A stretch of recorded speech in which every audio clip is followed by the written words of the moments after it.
الحمد لله وكفى والسلام على عباده الذين اصطفى خصوصا على سيد الرسل وخاتم الأنبياء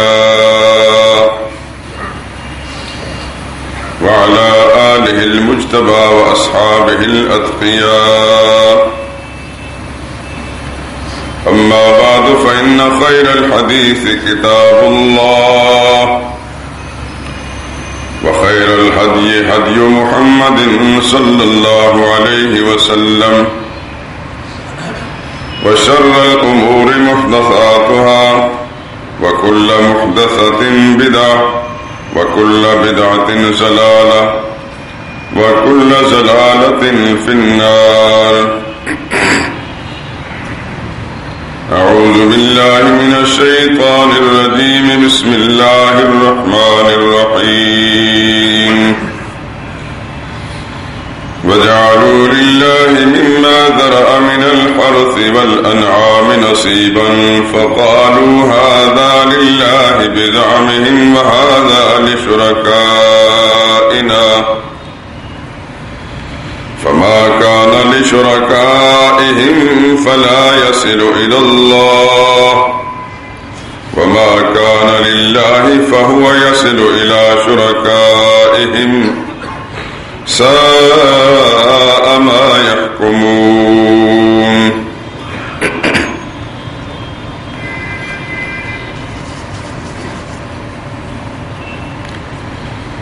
اور یہ لوگ اللہ ہی کی پیدا کردہ چیزوں میں یعنی کھیتی میں اور مویشیوں میں اللہ کا بھی ایک حصہ مقرر کرتے ہیں اور اپنے خیال سے کہتے ہیں کہ یہ حصہ تو اللہ کا ہے اور یہ ہمارے شریکوں کا.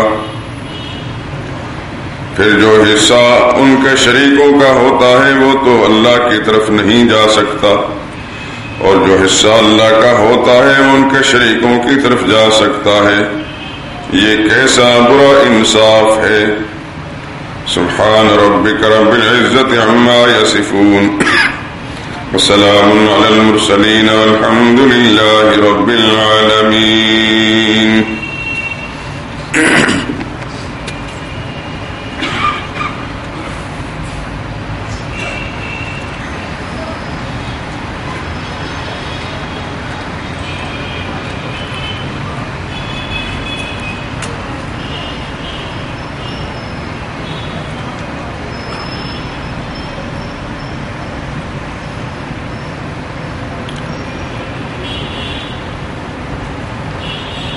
ہر شخص جو دائرہ اسلام میں داخل ہوتا ہے تو اس اقرار کے ساتھ اور اس حقیقت کو تسلیم کرنے کے ساتھ دائرہ اسلام میں آتا ہے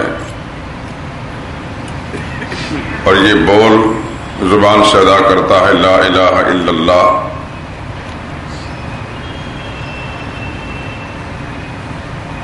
کہ اللہ کے سوا کوئی عبادت کے لائق نہیں.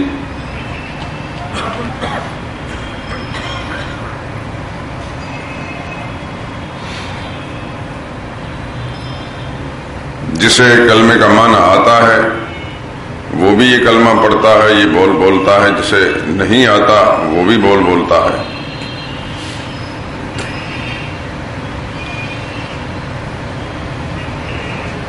اللہ کے سوا کوئی عبادت کے لائق نہیں.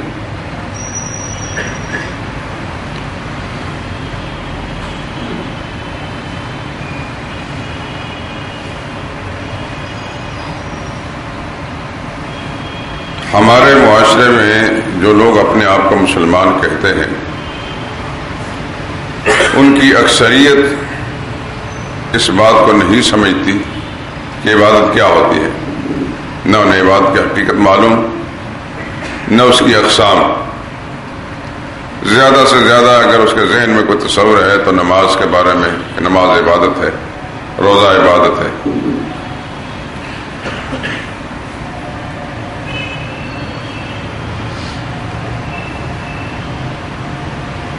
آپ سن چکے ہیں انہی مجالس کے اندر کہ عبادت کی بنیادی 3 قسمیں ہیں.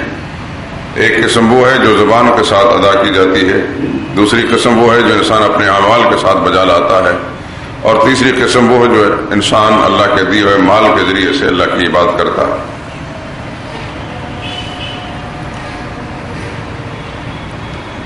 ان اقسام پر، ان انواع پر کئی دفعہ روشنی ڈالی جا چکی ہے۔ جب کوئی شخص یہ کہتا ہے کہ اللہ کے سوا کوئی عبادت کے لائق نہیں، تو گویا اس ضمن میں وہ اقرار کرتا ہے نہ آسمان والے، نہ زمین والے، نہ زندہ، نہ فوت شدہ، کوئی شخصیت، کوئی ہستی ایسی نہیں کہ اللہ کے سوا اس کی عبادت کی جائے۔ نبی ہو تو اس کی عبادت نہیں ہو سکتی، ولی ہو تو عبادت نہیں ہو سکتی، شہید ہوں تو ان کی عبادت نہیں ہو سکتی، فرشتے ہوں تو ان کی عبادت نہیں ہو سکتی۔ کہ یہ قانون ہے کہ اللہ کے سوا کوئی عبادت کے لائق نہیں ہے۔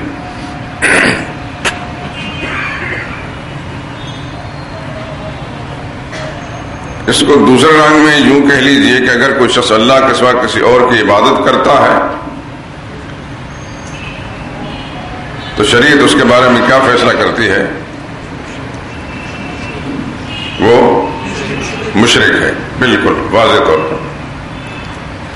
اللہ کے سوا عبادت کے لائق کوئی نہیں، ایک بات یہ۔ اور جو شخص اللہ کے سوا کسی اور کی عبادت کرتا ہے وہ مشرک ہے، کیونکہ اللہ کا عبادت اللہ کا مخصوص حق ہے، اور اللہ کے حق میں کسی اور کو جب شریک بنا لیا گیا تو وہ کیا ہوا؟ مشرک ہوا۔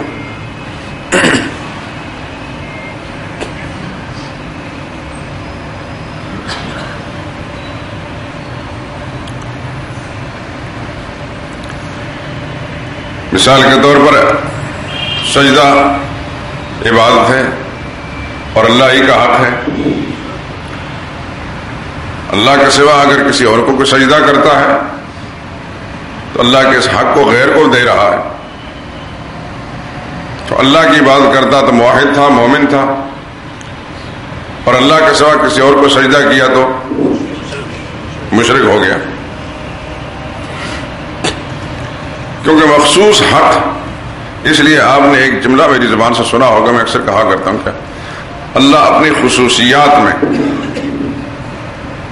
واحد لا شریک ہے۔ اس کی خصوصیات میں سجدہ بھی ہے، رکوع بھی ہے، طواف بھی ہے، اعتکاف بھی ہے، قربانی بھی ہے، زکوٰۃ بھی ہے، روزہ بھی ہے، نظر و نیاز بھی ہے۔ یہ سب اللہ کی خصوصیات ہیں۔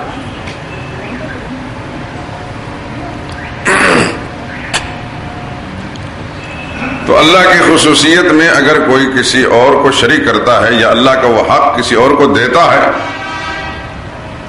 تو وہ شریعت کی زبان میں، شریعت کے قانون میں مشرک ہے،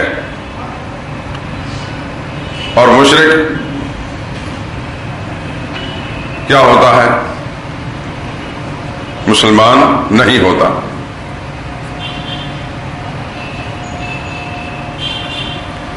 ایک منکر ہوتا ہے، ایک مشرک ہوتا ہے، یہ فرق بھی سمجھیے۔ جو اللہ تعالیٰ کی ذات کا منکر ہے وہ تو داریہ ہے، وہ بھی کافر ہے، لیکن وہ سرے سے اللہ کے وجود کو نہیں مانتا۔ اور کچھ لوگ ایسے بھی دنیا میں رہے ہیں اور ہیں جو اللہ کو مانتے ہیں، اللہ کو مانتے ہیں، اللہ کی عظمت کے بھی قائل ہیں، اس کی کبریائی کو بھی مانتے ہیں، لیکن اللہ کی خصوصیات میں کسی اور کو بھی حصہ دار مانتے ہیں۔ تو ایسے لوگوں کو کیا کہا جاتا ہے؟ مشرک۔ وہ جو اللہ کے وجود کا منکر ہے وہ بھی کافر ہے، اور اللہ تعالیٰ کی خصوصیات میں کسی اور کو حصہ دار سمجھتا ہے وہ بھی کافر ہے۔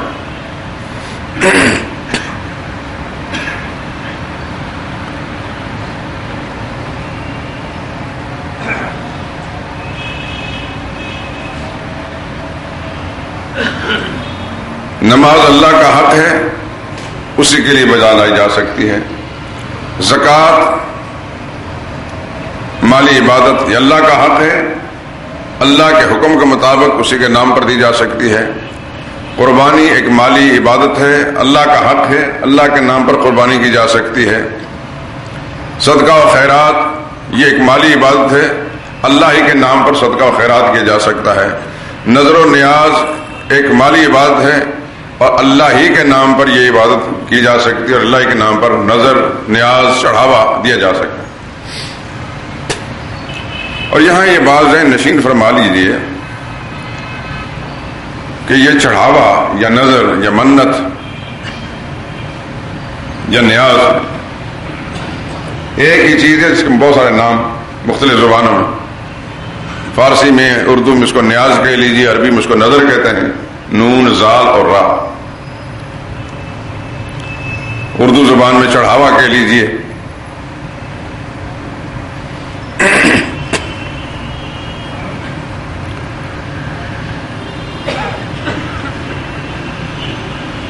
اللہ کے سوا کسی اور کے لیے نظر ماننا، منت ماننا، چڑھاوا چڑھانا یا بھینٹ چڑھانا یہ اتنا سنگین اور شدید گناہ ہے۔ حدیث پاک میں آتا ہے، حضرت طارق بن شہاب ایک صحابی ہیں رضی اللہ تعالیٰ عنہ، وہ روایت کرتے ہیں کہ ایک شخص مکھی کی وجہ سے جنت میں گیا اور ایک آدمی مکھی کی وجہ سے جہنم میں گیا۔ مکھی کتنی بڑی چیز ہے، ایک انگلی کے برابر بھی نہیں ہوتی، کئی مکھیاں مل کر ایک انگلی کی چوڑائی اور موٹائی کے برابر ہوتی، انگلی کا جو پور ہے اس کے برابر بھی نہیں ہوتی، اتنی چھوٹی سی چیز ہے۔ لیکن حدیث میں آتا ہے کہ ایک شخص مکھی کی وجہ سے جنت میں گیا اور ایک شخص مکھی کی وجہ سے جہنم میں گیا۔ تفصیل اس کی یوں بیان فرمائی جناب رسول اللہ صلی اللہ علیہ وسلم نے کہ ایک قوم کا، جو مشرک قوم تھی، اس کا ایک بت تھا جس کو وہ پوجتی تھی، اس کے چڑھاوے بھی چڑھاتی تھی، اس کی نیازیں بھی دیتی تھی۔ اس راستے سے، اس ایریے سے جو شخص بھی گزرتا، اس کے لیے گزرنے کے لیے یہ شرط اس قوم نے رکھی تھی کہ جو شخص بھی یہاں سے گزرے ہمارے بت پر چڑھاوا چڑھا کر جائے، ورنہ گزرنے کی اجازت نہیں دیں گے۔ چنانچہ ایک شخص گیا، اس کو کہا کہ ہمارے اس بت کی بہن چڑھا کر جا، نیاز دے۔ اس نے کہا میرے پاس تو کچھ بھی نہیں۔ ممکن ہے کہ اس نے جو کچھ کہا وہ صحیح کہا، مسافر تھا۔ اس نے کہا کچھ بھی نہیں تو ایک مکھی ہی اس کے چڑھاوے پہ چڑھا دے۔ اب اس نے تو گزرنا تھا، اس کو اندازہ ہو گیا ہوگا کہ یہ لوگ چھوڑتے تو مجھے ہے نہیں، میں نے جان چھڑانی ہے۔ شاید اس نے دل کے اندر اس بات کو معمولی سمجھا ہو یا اس کو عقیدہ کا پتہ نہ ہو، اس نے مکھی پکڑ کر اسے چڑھاوے کے طور پر چڑھا دی۔ حدیث میں آتا فخلوا سبیلہم، اس کا راستہ چھوڑ دیا، وہ چلا گیا۔ فدخل النار، بالآخر وہ مرا تو جہنم میں گیا، کہ غیر اللہ کی نیاز جو دی اس مکھی کی وجہ سے جہنم میں گیا۔ ایک اور شخص آیا، اس کو بھی انہوں نے یہ مطالبہ کیا کہ اس کو چڑھاوا چڑھا کے جا۔ اس نے کہا میرے پاس کچھ نہیں۔ انہوں نے کہا چلو ایک مکھی اس کے چڑھاوا چڑھا دو۔ اس نے کہا ما کنت لأقرب لغیر اللہ شیئا، میں ایک مکھی بھی اللہ کے سوا کسی اور کے نام کو چڑھاوے چڑھانے کے لیے تیار نہیں ہوں۔ فضربوا عنقہ، اس کو قتل کر دیا انہوں نے وہیں۔ فدخل الجنہ، وہ جنت میں چلا گیا۔ تو اس حقیقت کو بیان کرتے فرمایا کہ ایک آدمی مکھی کی وجہ سے جہنم میں گیا جس نے غیر اللہ کے نام پر مکھی نیاز کے طور پر چڑھائی، اور دوسرا آدمی مکھی کی وجہ سے جنت میں گیا کہ اس نے اس قدر استقامت اختیار کی کہ اللہ کے سوا کسی اور کے نام کی مکھی جیسی حقیر چیز بھی غیر اللہ کے نیاز کے طور پر نہیں دی اس نے۔ یہاں تو پورے بکرے اور چھترے غیر اللہ کے نیاز پر دیے جاتے ہیں اور پوری دیگیں دی جاتی ہیں، اور جہالت کی ماری ہوئی یہ مخلوق جو ہے اس حد تک اسلام کی بغاوت کرتی ہے، اور وہ محمد مصطفیٰ صلی اللہ علیہ وسلم کی محبت کا دعویٰ بھی اور حضور کی تعلیمات کا خون بھی۔ ایک طرف حضور کی محبت اس انداز سے کی جاتی ہے، اظہار کیا جاتا ہے جیسے کہ ان سے زیادہ عاشق رسول اس دھرتی پر پیدا ہی کوئی نہیں ہوا، اور دوسری طرف رسول اللہ صلی اللہ علیہ وسلم کی تعلیمات کو یکسر پاؤں کے نیچے کچل کر جانور بھی نیاز کے طور پر دیں گے اور کھانے پینے کے دودھ بھی دیں گے غیر اللہ کے نیاز پر. یہ 11ویں شے کیا ہے؟ چھوٹی گاڑی اور بڑی 11ویں. خالص دودھ جتنے بھی یہ گوالے ہیں سب کے سب اس دن خالص دودھ، ذرا بھی ایک خطرہ اس میں شامل نہیں کریں گے. دیگیں پکائی جائیں گی اور چڑھائی جائیں گی. حضور صلی اللہ علیہ وسلم نے ایک مثال دے کر، مکھی کی مثال دے کے بات سمجھائی کہ اللہ کے سوا کسی اور کے نام کی نیاز کے طور پر ایک مکھی بھی کچھ چڑھاوا چڑھائے گا تو جہنم میں جائے گا. اور یہاں تو اس کو اتنا مقدس عمل سمجھ جاتا ہے کہ اپنی نیاز کی دی ہوئی دیگ وہاں چڑھا کر وہاں سے بطور تبرک پھر لے کر جائیں گے. اب اس کے اندر اتنا تقدس پیدا ہو چکا، اتنی برکت پیدا ہو چکی کہ اس کے ایک ایک دانہ جو ہے جس انسان نے کھا لیا اس سے زیادہ خوش قسمت انسان دھرتی پر پیدا ہی کوئی نہیں ہو. ہماری بد نصیبی یہ ہے، میں اس کو بد نصیبی ہی کہوں گا، کہ قرآن موجود ہے اس امت کے پاس، محمد مصطفیٰ صلی اللہ علیہ وسلم کی سچی تعلیمات موجود ہیں، صحابہ اکرام کا عمل ہمارے سامنے موجود ہے، بڑے بڑے فقہا کی لکھی ہوئی کتابیں اور ان کی تصریحات اور تفصیلات موجود ہیں، اور ان کو سمجھنے والے اور سمجھ کر بیان کرنے کی اور صلاحیت رکھنے والے بھی موجود ہیں. اس کے باوجود یہ اس قوم کی اکثریت شرک میں ڈوبی ہوئی ہے.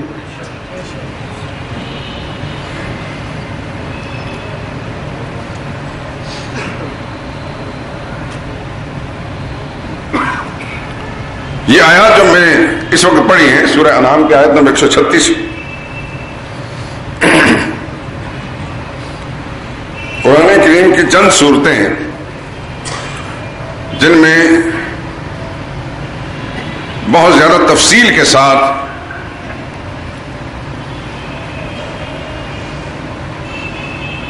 توحید اور شرک کا مسئلہ بیان کیا گیا.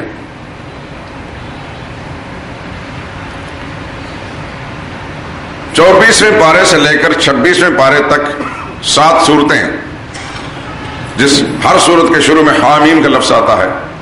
حوامیم سبع، 7 وہ صورتیں جن کے شروع میں حامیم کا لفظ آتا ہے. وہ ساری کی ساری اس کا ایک لفظ بھی کسی اور مضمون پر نہیں سوائے اللہ کی توحید کے.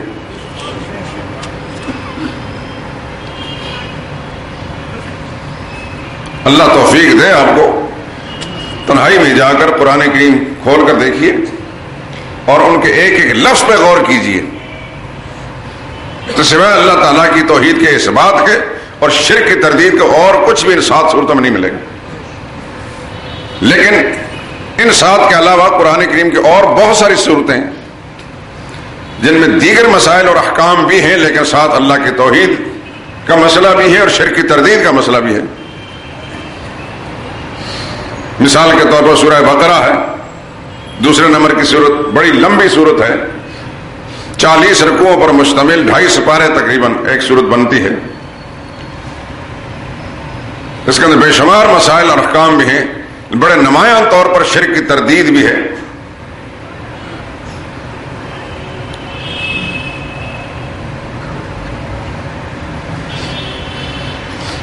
اسی طرح اس سے اگلی صورت سورہ آل عمران، اس کے اندر بھی اس طرح کے مسائل ہیں. پھر اس کے بعد اگلی صورت سورہ نساء، اس کے اندر بھی یہی مسائل. اس کے بعد اس سے اگلی صورت سورہ مائدہ، اس کے اندر بڑی تفصیل کے ساتھ اس مسئلے کو کھولا گیا ہے. سورہ مائدہ کے بعد سورہ انعام جس کی میں نے آیت پڑھی ہے، اس کے اندر بھی بڑی تفصیل کے ساتھ اس مسئلے کو بیان کیا گیا. اس کے بعد سورہ اعراف ہے، اس کے اندر بھی مسئلہ توحید کا اثبات اور شرک کی تردید ہے. سورہ انفال کے اندر جہاد کا مسئلہ ہے. سورہ توبہ کے اندر جہاد کا مسئلہ غالب ہے، دیگر مسائل بھی ہیں. پھر اس کے بعد سورہ یونس آ جاتی ہے، اس کے اندر پھر شرک کی تردید کا مسئلہ آتا ہے عقلی دلائل کے ساتھ. پھر اس کے بعد سورہ ہود آ جاتی ہے، پھر شرک کی تردید کا مسئلہ آتا ہے نقلی دلائل کے ساتھ. بہت سارے انبیاء اکرام کے قصے ہیں کہ ہر نبی نے اپنی قوم کو اللہ کی توحید کی دعوت کس انداز سے دی اور قوم نے جواباً اس کے ساتھ کیا سلوک کیا. اس کے بعد سورہ یوسف آ جاتی ہے، تو سورہ یوسف میں تقریباً غالب حصہ یوسف علیہ السلام کا قصہ ہے. وہ بھی ایک نقلی دلیل ہے اور نقلی دلیل کے ذریعے سے یہ بات سمجھائی گئی ہے اللہ کی توحید کا مسئلہ. مثال کے طور پر یوسف علیہ السلام جیل میں جاتے ہیں ایک ناکردہ گناہ کی سزا کے طور پر.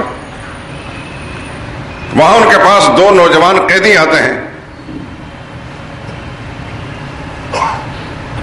وہ بھی کسی جرم کی سزا میں آ گئے. ان قیدیوں نے خواب دیکھا. ایک نے خواب یہ دیکھا کہ میں خواب میں دیکھ رہا ہوں کہ میں شراب نچوڑ رہا ہوں. انی ارانی اعصر خمرا. اور دوسرے نے کہا میں خواب میں دیکھ رہا ہوں کہ میرے سر کے اوپر روٹیاں اٹھائی ہوئی ہیں, روٹیوں کا ٹوکرا ہے, اس میں سے پرندے آ کر نوچ رہے ہیں اور کھا رہے ہیں. آپ بڑے نیک انسان ہیں, اللہ کے نیک بندے ہیں, ہمیں خواب کی تعبیر بتائیے. تو سیدنا یوسف علیہ السلام نے انہیں تسلی دی, اطمینان رکھیے,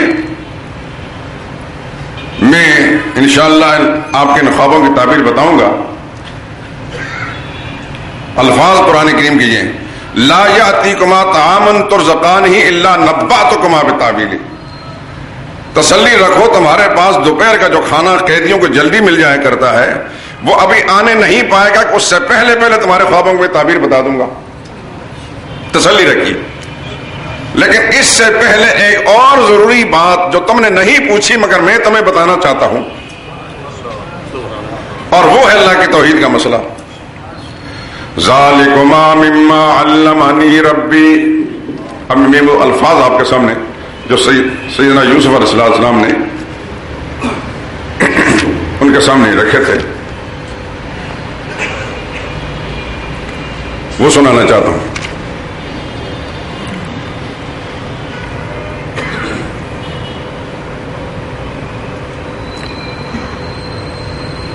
ذالکما مما علمنی ربی. یہ خواب کی تعبیر جو آپ مجھ سے پوچھ رہے ہو یہ وہ علم ہے جو میرے رب نے مجھے سکھایا ہے. انی ترکت ملت قوم. یہ تمہید ہے, اس مضبوط جو اصل گفتگو اس کے لیے تمہید اس انداز سے باندھتے ہیں. انی ترکت ملت قوم لا یؤمنون باللہ وہم بالآخرۃ ہم کافرون. میں نے ایسے لوگوں کا طریقہ چھوڑ دیا ہے جو اللہ کو نہیں مانتے اور آخرت کے منکر ہیں, ان کا طریقہ میں نے چھوڑ دیا ہے. واتبعت ملت آبائی. میں نے اپنے باپ دادے کا طریقہ اختیار کیا ہے. جو اللہ کے منکر اور مشرک ہیں ان کا طریقہ چھوڑ دیا ہے, اپنے بڑوں کا طریقہ اختیار کیا ہے. کون؟ ابراہیم. میرے بزرگوں میں سے ابراہیم علیہ السلام, و اسحاق علیہ السلام, و یعقوب, میرے ابا یعقوب علیہ السلام. میں نے ان کا طریقہ اختیار کیا ہے, میں اس پر چل رہا ہوں. اب تمہیدی گفتگو میں ان کو اس طرف لا رہے ہیں, وہ بھی دھیان سے سن رہے ہیں. پھر کہتے ہیں ما کان لنا ان نشرک باللہ من شیء. میرا مذہب اور دین, میرے باپ دادے کا دین و مذہب یہ تھا کہ ہم اللہ کے سوا کسی اور کو شریک نہیں ٹھہراتے تھے. بات ساری آپ کے ذہن میں آ رہی ہے نا. قید خانے میں ہیں, جیل میں ہیں, خواب کی تعبیر پوچھنے کے لیے 2 نوجوان آئے ہیں. ان کو کہتے ہیں تسلی رکھو, اس خواب کی تعبیر بتاؤں گا, لیکن پہلے اس سے زیادہ ضروری مسئلہ جس کی تمہیں ضرورت ہے وہ تمہیں سمجھانا چاہتا ہوں. تمہیدی گفتگو میں نے اللہ کے منکروں کا راستہ چھوڑ دیا, اپنے بڑوں کا راستہ اختیار کیا. بڑے میرے کون تھے؟ میرے ابا حضرت یعقوب علیہ السلام, میرے دادا حضرت اسحاق علیہ السلام, میرے پردادا حضرت ابراہیم علیہ السلام. میں نے ان کا طریقہ اختیار کیا, اور ہمارے بڑوں کا طریقہ کیا ہے کہ اس کے اندر شرک کی کوئی گنجائش نہیں ہے. ذالک من فضل اللہ علینا. یہ اللہ کا فضل ہے ہم پر اور ان لوگوں پر جو اللہ کی توحید پر قائم ہیں. ولکن اکثر الناس لا یشکرون. بہت سارے لوگ جو ہے اس بات کو سمجھتے بھی نہیں اور اللہ کا شکر ادا نہیں کرتے. پھر کہتے ہیں یا صاحب السجن, اے میرے جہل کے 2 ساتھیوں, ارباب متفرقون خیر, بھلا جدا جدا معبود بنا لینا بہتر ہے, کئی ایک حاجت روا اور مشکل کشا بنا لینا بہتر ہے. اپنی مشکل کشائی کے لیے، اپنی حاجت روائی کے لیے کئی ایک مشکل کشا بنا لینا زیادہ بہتر ہے، ام اللہ، یا صرف ایک اللہ، الواحد القہار، جو اکیلا ہی زبردست ہے۔ تم بتاؤ، اکیلا اللہ جو سب کچھ کر سکتا ہے اس کو اپنا معبود بنا لینا زیادہ بہتر ہے، یا چھوٹی چھوٹی حاجتوں کے لیے الگ الگ دروازوں پر جا کر بھٹکنا زیادہ بہتر ہے؟ تو ہر عقل مند انسان کہے گا جو اکیلی ذات سب کچھ کر سکتی ہے اس کو چھوڑ کر در در کی ٹھوکریں کھانا کہاں کی دانشمندی؟ پھر اس کے بعد فرماتا ما تعبدون من دونه الا اسماء سميتموها۔ حضرت یوسف علیہ السلام نے قرینے سے اندازہ کر لیا ہوگا کہ یہ نوجوان جو خواب کی تعبیر پوچھنے آئے ہیں عقیدہ ان کا بھی خراب ہے، عقیدہ ان کی بھی خراب ہے، قرائن سے اپنی فراست سے انہوں نے سمجھ لیا ہوگا، اس لیے فرمایا جن چیزوں کو تم اللہ کے سوا پوجتے ہو، جن کو تم نے اپنا حاجت روا اور مشکل کشا بنا رکھا ہے، الا اسماء، یہ چند نام ہیں، سمیتموہا، جو تم نے رکھ رکھے ہیں، انتم و آباؤکم، تم نے اور تمہارے بڑوں نے یہ نام بنا لیے ہیں۔ کسی کو سمجھتے ہو غوث اعظم، کسی کو سمجھتے ہو دستگیر، کسی کو سمجھتے ہو یہ داتا ہے، کبھی کسی کو سمجھتے ہو یہ غریب نواز ہے، کسی کو سمجھتے ہو یہ لجپال ہے، یہ سارے نام تم نے تمہارے بڑوں نے رکھ رکھے ہیں۔ ما انزل اللہ بہا من سلطان، اللہ نے اس کی کوئی دلیل بھی نہیں اتاری۔ اللہ اکیلا ہی غوث اعظم ہے، وہی دستگیر ہے، وہی مشکل کشا ہے، وہی داتا ہے، وہی لجپال ہے، وہی غریب نواز ہے۔ نعرہ تکبیر! کیا انداز ہے یوسف صاحب؟ یہ تم نے تمہارے بڑوں نے نام رکھ رکھے، اللہ نے اس کی کوئی دلیل نہیں اتاری۔ ان الحکم الا للہ، سن لو کوئی اختیار کسی کے پاس نہیں سوائے اللہ کے۔ یہ یوسف علیہ السلام ان قیدیوں کو بتا رہے ہیں، امر اللہ تعبدوا الا اللہ، اس اللہ نے حکم دیا ہے کہ اس کے سوا کسی اور کی عبادت نہیں کرنی۔ ذالک الدین القیم، یہی صحیح دین ہے، ولکن اکثر الناس لا یعلمون، بہت سے لوگ ابھی تک اس بات کو سمجھتے نہیں۔ یہ مسئلہ سمجھایا، اس کے بعد اب فرماتے ہیں یا صاحب السجن، اے میرے قیدی ساتھیو، اب خواب کی تعبیر بتاتا ہوں۔ اما احدکما فیسقی ربہ خمرا، وہ جو کہتا ہے نا میں شراب نچوڑ رہا ہوں، اس کی تعبیر یہ ہے کہ یہ چند دنوں کے بعد رہا ہو کر واپس اپنے آقا کے پاس جائے گا، اپنے جو مالک اس کے پاس جائے گا اور وہاں جا کے اس کی خدمت کرے گا، اس کو شراب وغیرہ پلاتا رہے گا، اس کی تعبیر یہ ہے۔ وَأَمَّا الْآخَرُ، اور دوسرے کی تعبیر فَيُسْلَبُ، اس کو سولی پر لٹکایا جائے گا، فَتَأْكُلُ الطَّيْرُ مِن رَّأْسِهِ، اور جب اس کی لاش پڑی ہوگی تو پرندے آ کر اس کی لاش میں سے اس کے سر کو کھائیں گے۔ قُضِيَ الْأَمْرُ، انہوں نے کہا حضرت جی میں تو ہم مذاق کر رہے تھے، دیکھا نا کہ اس کو تو پھانسی ہونی ہے، میں مذاق کر رہا، کہنے لگا فیصلہ ہو چکا ہے۔ قُضِيَ الْأَمْرُ، خدا کے نبی تھے نا، فیصلہ ہو چکا ہے۔ الَّذِي فِيهِ تَسْتَفْتِيَانِ، جس مسئلے کو تم پوچھ رہے تھے، جو سوال تم نے پوچھا تھا، اس کے فیصلے اللہ کے ہاں ہو چکے، ایسا ہی ہوا۔ میں تفصیلات چھوڑتا ہوں، میں نے سورہ بقرہ سے لے کر سورہ یوسف تک اجمالاً ہر سورت کا اسلوب بیان کر دیا کہ سورہ یوسف میں تفصیلی قصہ یوسف علیہ السلام کا اور ان کے بھائیوں کا ہے، لیکن اس میں بنیادی چیز آپ کو میں نے سمجھائی کہ پیغمبر جیل میں جاتا ہے وہاں بھی اللہ کے توحید کے مسئلے کو فراموش نہیں کرتا۔ زندگی کے ہر میدان میں خدا کا پیغمبر جو اللہ کے توحید کا مسئلہ بیان، دین کی بنیاد یہ ہے، اس بنیاد پر آپ کی نماز بھی قبول ہوگی، اس بنیاد پر آپ کے روزے اور حج اور زکوٰۃ بھی قبول ہوگی، اس پر آپ کی قربانی قبول ہوگی، طواف اعتکاف بھی قبول ہوگی۔ یہ خراب ہے تو سب کچھ خراب ہے۔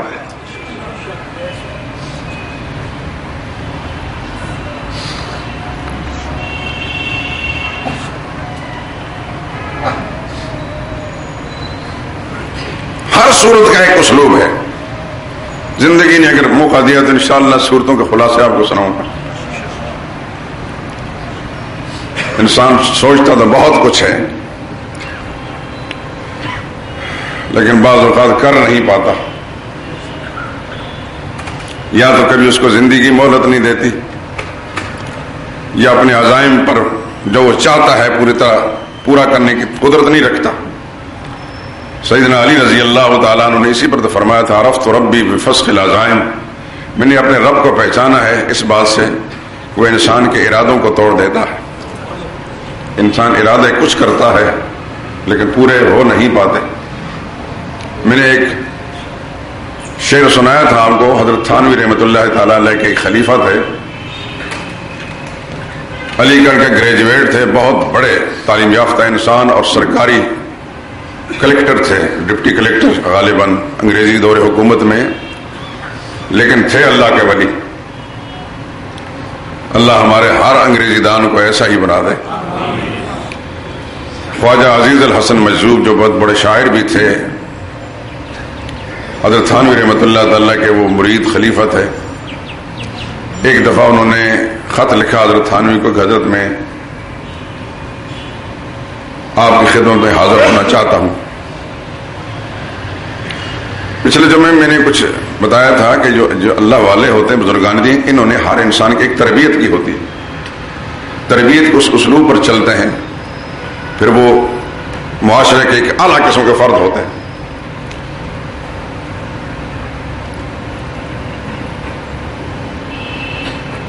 اس تربیت کا حصہ یہ ہے کہ کسی بزرگ کے پاس جانا ہے تو پہلے اسے اجازت لے لو، وہ مصروف تو نہیں۔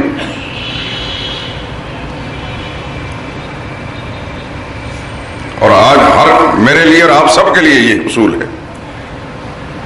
مثال کے طور پر آج کے زمانے میں ہر آدمی کے پاس موبائل ہے، ٹیلی فون ہے، وقت بے وقت ہم فون کرتے رہتے ہیں دوسروں کو، یہ نہیں دیکھتے کہ اس وقت اس کے آرام کا وقت تو نہیں ہوگا۔ ہزار دفعہ انسان کو سوچنا چاہے کہ جس کو میں فون کر رہا ہوں ایمرجنسی معاملات اور ہیں، اس کے آرام کا وقت تو نہیں، اس کے کام کا وقت تو نہیں، ڈسٹرب نہیں ہوگا۔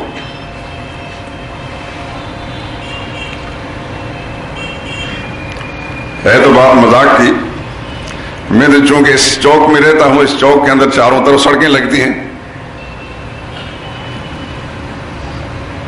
تو ہمارے معاشرے میں ہم لوگ جنگل کے پودوں کی طرح پروان چڑھے ہیں جن کا کوئی مال ہی نہیں ہوتا۔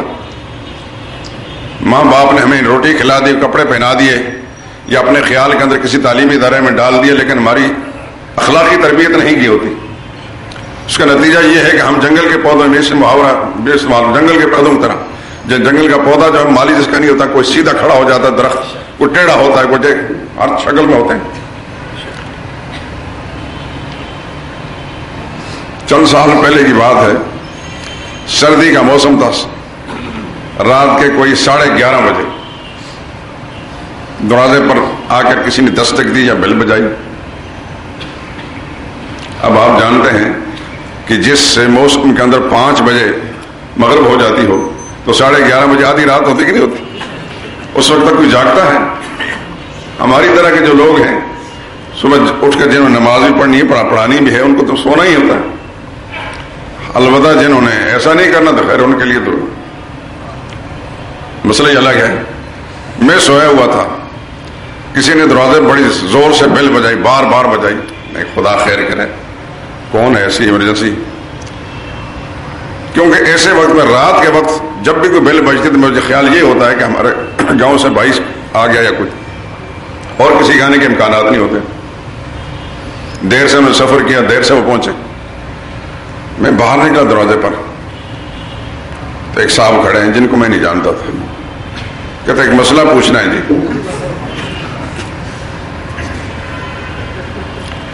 کون ہے آپ؟ کہتے میں یہاں سے گزر رہا تھا، اپنے کسی کام کے لیے گزر رہا تھا، تو میں سوچا کوئی مسئلہ ہی پوچھ لوں۔ غصہ تو مجھ اسے بہت اس پر آیا، لیکن پھر بڑا میں نے ضبط کیا۔ میں نے اتنا جملہ کہا، میں نے کہا صبح نہیں ہونی تھی،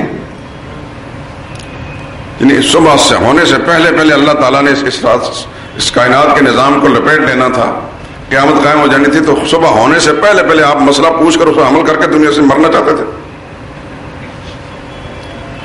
اللہ کے بندے تمہیں اتنی عقل نہیں کہ کس وقت تم آئے ہو، تمہیں دوسرے کے راحت و آرام کا خیال نہیں۔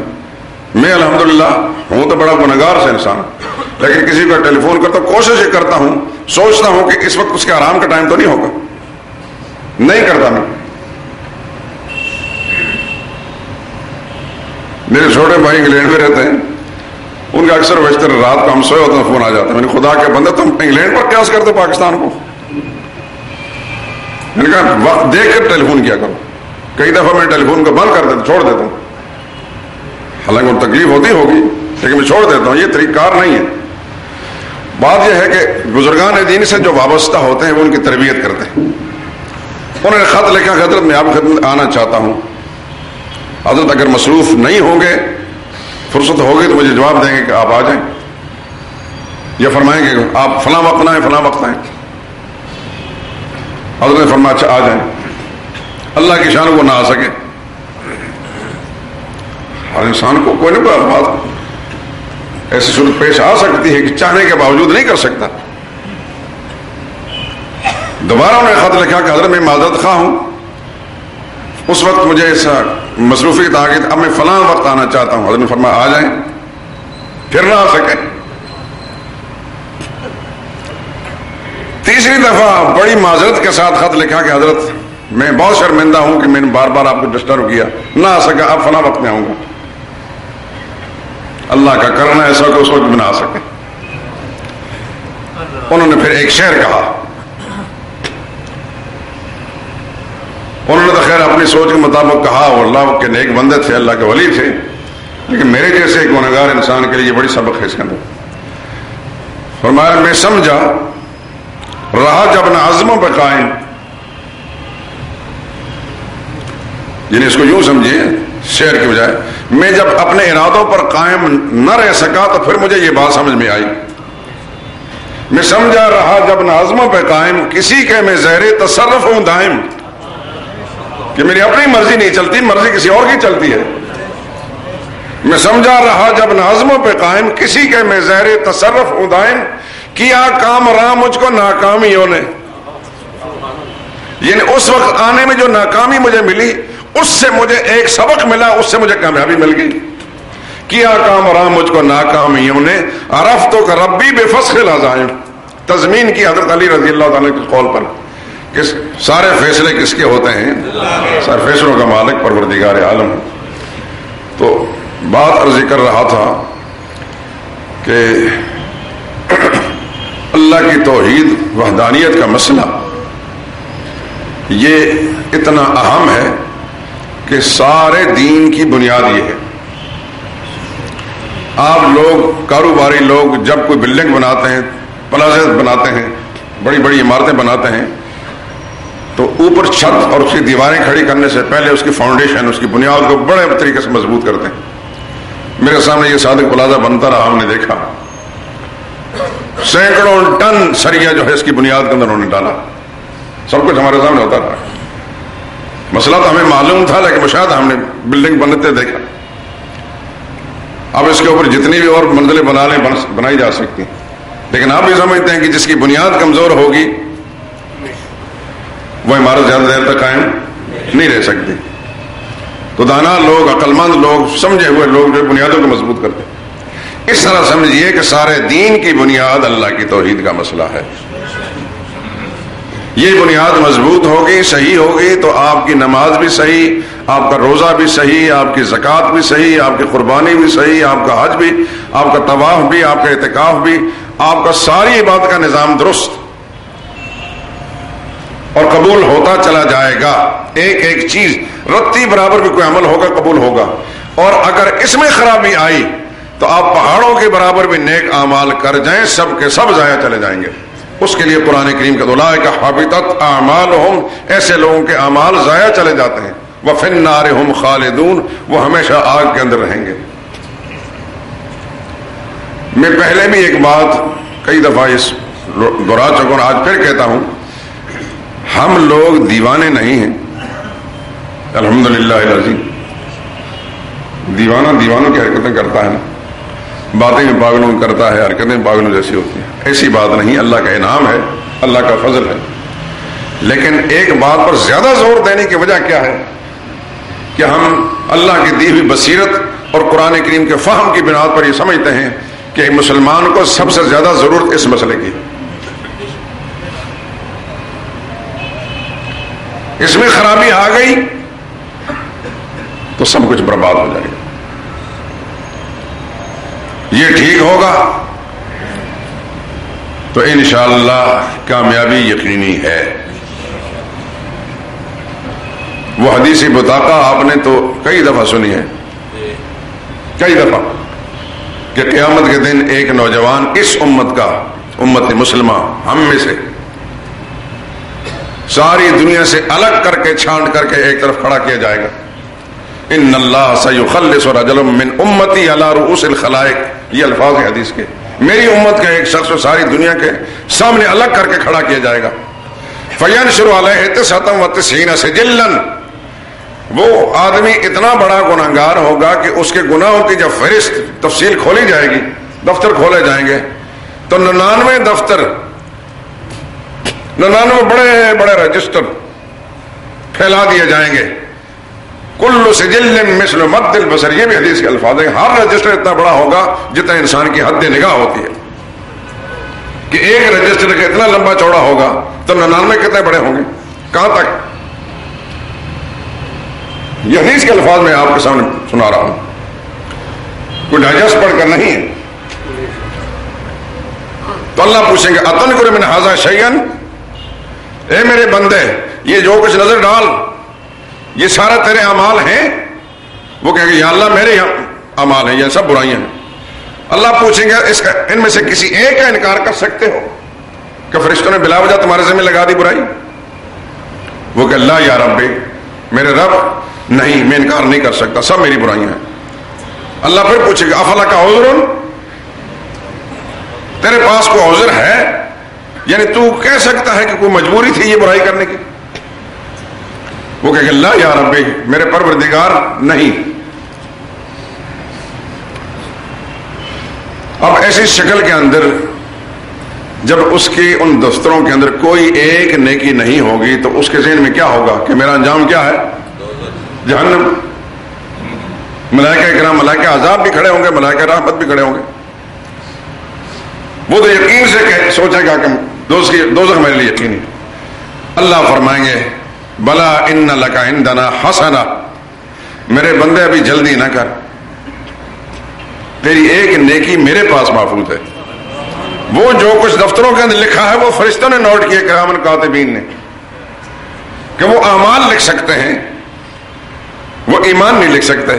ایمان باطنی کیفیت ہوتی ہے، اس کو وہ بندہ جب جانتا ہے یا میں جانتا ہوں. اندر کی چیزیں علیم بذات صدور کون ہے؟ اللہ ہے. فرشتے اندر کی چیزیں کے اندر کے احساسات، عقائد و نظریات کو نہیں جانتے. فرشتے انسان کے اقوال و اعمال، افعال کو جانتے ہیں اور وہ لکھتے ہیں. انہوں نے جو کچھ سمجھا وہ لکھ لیا، وہ سب برائیاں ہی برائیاں ہیں، لیکن میرے پاس تیری ایک نیکی محفوظ ہے. ان لک عندنا حسنہ. وہ حیران ہوگا، ساری دنیا حیران ہوگی.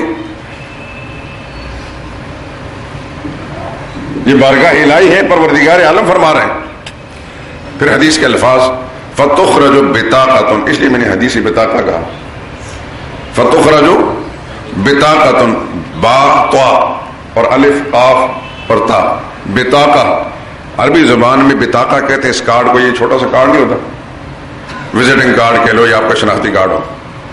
آج بھی آپ عرب ممالک میں جائیں تو آپ سے جب لائسنس یا شناختی کارڈ پوچھیں گے ات بطاقہ، لاؤ ذرا اپنے شناختی کارڈ لاؤ. وہ بطاقہ نکالا جائے گا، وہ کارڈ پرزہ کاغذ کا نکالا جائے گا. فیہا اشہد اللہ الہ الا اللہ و اشہد ان محمد رسول اللہ. اس میں اس کا یہ عقیدہ لکھا ہوگا کہ میں گواہی دیتا ہوں کہ اللہ کے سوا کوئی عبادت پکار کے لائق نہیں، اور میں گواہی دیتا ہوں کہ حضرت محمد مصطفیٰ صلی اللہ کے رسول.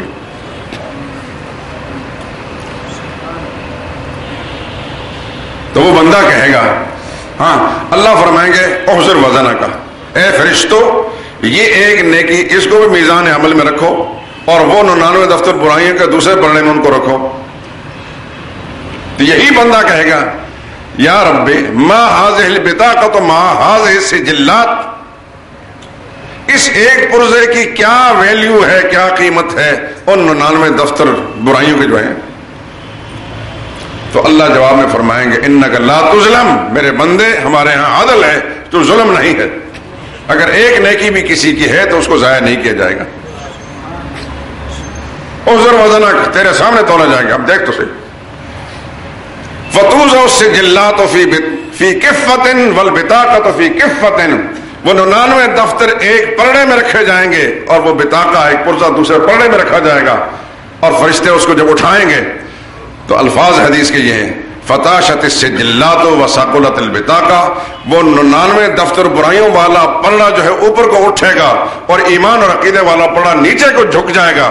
حدیث میں آتا ہے فلا یسقل ما اسم اللہ شیء، اور دنیا والوں کھول کر کان سن لو، اللہ کے نام میں جو عظمت ہے اور عقیدہ توحید میں جو برکت ہے، اس کے مقابلے میں دنیا میں کسی چیز کو وزن نہیں ہے. نعرہ تکبیر. اس لیے ہر دوست، نوجوان کو بھی، ادھیڑ عمر والے، بزرگ، ان سے میں گزارش کر رہا ہوں اپنے عقیدوں کو ٹٹولو، اندر باطن کی کیفیت کو دیکھو، کیا سوچ بنی ہے، کیا عقیدہ ہے آپ کا. خدا نہ خواستہ کسی غلط تعلیم کے سبب سے، غلط محفل کے سبب سے عقیدہ خراب ہے، یا خاندانی طور پر غلط روایتیں چلی آج خراب ہے، ابھی سے اس کی اصلاح کر لو، کیونکہ ملک الموت تعاقب کے اندر ہے. ایمان بچا کر لے گئے انشاءاللہ ضرور ہوگی کامیابی، اور ایمان میں خواب ہی گئی تو رب کعبہ کی قسم جس کی سچی کتاب قرآن کریم میں کامیابی کی کوئی ضمانت نہیں کسی کو. وہ نبی کا بیٹا ہوگا تو خدا جہنم میں ڈالیں گے، نبی کا باپ ہوگا تو جہنم میں ڈالیں گے، نبی کا چچا ہوگا تو خدا جہنم میں ڈالیں گے. ساری مثالیں قرآن کریم میں بیان کر دی گئی. کسی انسان کو کسی کی رشتہ داری کام نہیں آئے گی، کوئی نسبت قائم نہیں آئے گی سوائے ایمان کے. رسول اللہ نے ایک اصول بیان فرمایا من بطأ به عمله لم یسر به نسبه، جس انسان کو اس کے اعمال کی خرابی نے اس کو پیچھے پھینک دیا ہوگا، اس کا اعلیٰ نسب، یہ قریشی ہے یا سید ہے یا ہاشمی یا فلاں، اس کا عالیہ نسب ہونا اس کو آگے نہیں لے جا سکتا. اس کے برائیاں نے اس کو پیچھے پھینک دیا، وہ پیچھے ہی رہے گا. نوح علیہ السلام کا بیٹا اگر شرک کر کے خدا کے پکڑ سے نہیں بچ سکتا، نبی باپ سفارش کرتے ہیں پھر بھی نہیں بچتا، ابراہیم خلیل اللہ جیسے انسان کا باپ مشرک نہیں بچ سکتا، محمد رسول اللہ کے چچا ابو لہب اور ابو طالب امام الانبیاء کے رشتہ دار ہو کر نہیں بچ سکتے، لوط علیہ السلام اور نوح علیہ السلام کی بیویاں، نبی کی بیویاں نہیں بچ سکتی، تو دنیا میں کوئی انسان جو ہے کسی نسبت رشتہ داری کی وجہ سے نہیں بچ سکتا. بچے گا تو عقیدہ توحید کی بنیاد پر بچے گا.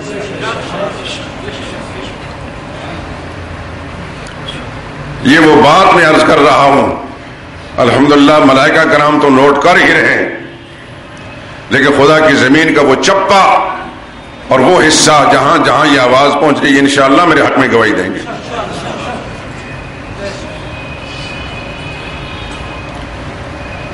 ہمارے بزرگ سے مولانا حسین علی صاحب رحمۃ اللہ تعالی علیہ، وہ قصہ سنائی دیتا ہوں تاکہ ایک بہت بڑے انسان کے حوالے سے یہ بات سمجھ میں آ جائے. آپ کے پنجاب کے حصہ میاں والی میں وہ رہے ہیں، بہت بڑے انسان تھے. پنجابی قوم کی فخر کے لیے میں سمجھتا اس سے بڑی اور کوئی چیز بھی نہیں، جو اتنا بڑا انسان تھا. اگر فخر کرنا شریعت اسلامیہ میں جائز ہوتا تو پنجابیوں آپ کے لیے فخر کا سب سے بڑا ذریعہ مولانا حسین علی تھے. لاکھوں انسان، لاکھوں علماء عرب کے اور عجم کے، کیا سندھی اور کیا ہندی اور کیا ہندوستانی اور کیا بنگالی اور کیا برمی، کیا افغانی اور کیا روس کے اور کیا عرب ممالک کے، ان سے ہم فیض فرمایا کرتا ہے. کم و بیش 80,000 علماء نے مجھ سے قرآن کریم پڑھا ہے. یہ آج جو توحید کی جو روشنی آپ کو مل رہی ہے نا، یہ انہی کی جوتیوں، ان کے شاگردوں کے جوتیوں بیٹھنے کے صدقے سے مل رہی ہے. ان سے ایک ذمہ دار نے پوچھا جو ان کا عقیدت مند تھا، میاں والی کا ذمہ دار، کہ مولانا میں آپ سے ایک بات پوچھتا ہوں کہ جب سے ہم آپ کے پاس بیٹھے ہیں آپ ہمیشہ توحید کا مسئلہ بیان کرتے ہیں اور شرک کی تردید بیان کرتے ہیں، آپ کو اور مسئلے نہیں آتے؟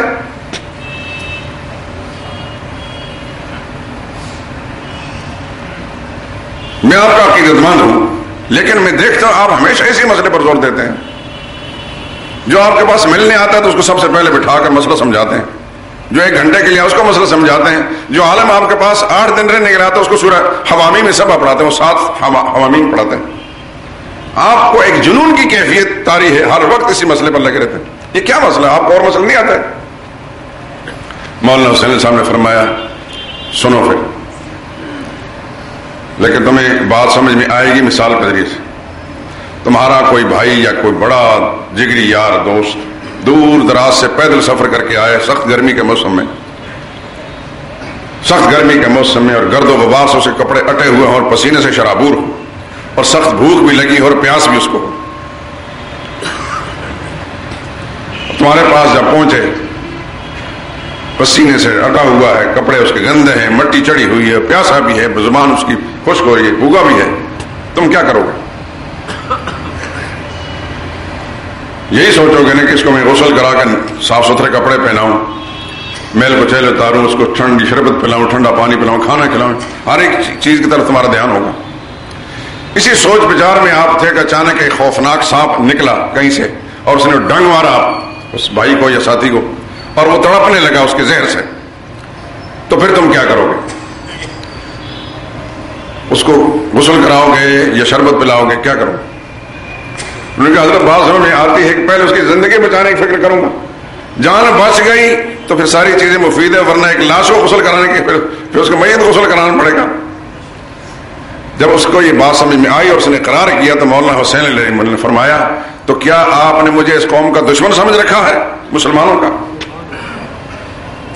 میں دیکھ رہا ہوں کہ پاکستان ہندوستان کے مسلمان کو شرک کے ناگ نے سانپ نے ڈس لیا ہے.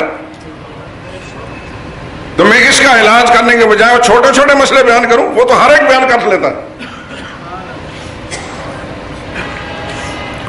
نماز روزے کا مسئلہ ہر ایک بیان کر لے گا, لیکن نماز قبول تو تب ہوگی کہ یہ مسئلہ یہ عقیدہ ٹھیک ہوگا. وہ اگر صائم الدار اور قائم اللہ ساری رات نفل پڑھتا رہے, عقیدہ اس کا مشرکانہ ہے, اس کے نفل اللہ کے قبول نہیں ہوں گے. پہلے تو اس کا میں عقیدہ ٹھیک کروں گا. اس قوم کو شرک کے ناگ نے ڈس لیا ہے, اس کا علاج کرنا پہلے ہے. یہ جب علاج اس کا ہو گیا, تندرست ہو گیا, تو پھر سارے مسئلے بھی ٹھیک ہو جائیں گے. تو یہ ہے میرے دوستوں بات کہ آپ اکثر اس مجلس میں آ کر پھر آ کر جب بھی کوئی مسئلہ ہوتا ہے اور مسائل بیان کرتا ہوں, پھر میں اس طرف آتا ہوں, اس پر زور دیتا ہوں. اس کی وجہ یہ ہے کہ میں بھی اس بات کی اہمیت کو سمجھتا ہوں کہ ہم جب گرد و پیش کے حالات کو دیکھتے ہیں, آپ کا میڈیا, آپ کا ٹی وی اس وقت مسلسل شرک پھیلا رہا, مسلسل شرک پھیلا رہا. میں لگی لپٹی بات نہیں کہتا, یہ برائی کے منبع ہے, برائی کے مبلغ ہیں, اور پورے منظم طریقے سے ہو رہا ہے. چن کر ایسے لوگ وہاں لا کر ان کے ذریعے سے بیانات دلائے جاتے ہیں اور کروڑوں انسانوں کے عقائد خراب ہوتے ہیں, کیا مرد اور کیا عورتیں اور کیا بوڑھے اور جوان. اب اگر چند مساجد بھی ایسے نہ ہو جو صحیح بات اللہ کے قرآن کے مطابق, نبی کے فرمان کے مطابق نہ ہو, تو پھر سوائے اندھیرے کے یہاں کچھ بھی نہیں. اللہ کا شکر ادا کریں آپ کہ آپ کو توحید کی بات سننے کا موقع مل رہا ہے, ورنہ قحط اور رجال ایسا ہے. اسی لاہور کے اندر آپ نے بڑے بڑے لوگ دیکھے تھے, آفتاب و مہتاب تھے علم کے, اب وہ نہیں ہیں, اور چند برسوں میں شاید اور اندھیرا چھا جائے گا. اللہ ہی بہتر جانتا ہے. جس طرح دنیا کفر کی منصوبہ بندی ہے کہ مسلم ممالک خاص طور پر پاکستان کو ہدف بنا کر اول تو ان کی کوشش ہے کہ ملک ہی ختم ہو جائے. اگر ملک کو ختم نہیں کر سکتے تو کم از کم اس ملک کا جو بسنے والی اکثریت مسلمان کہلانے والی ہے, نام مسلمان کا ہے, اسلام نہ ہو اس کے اندر.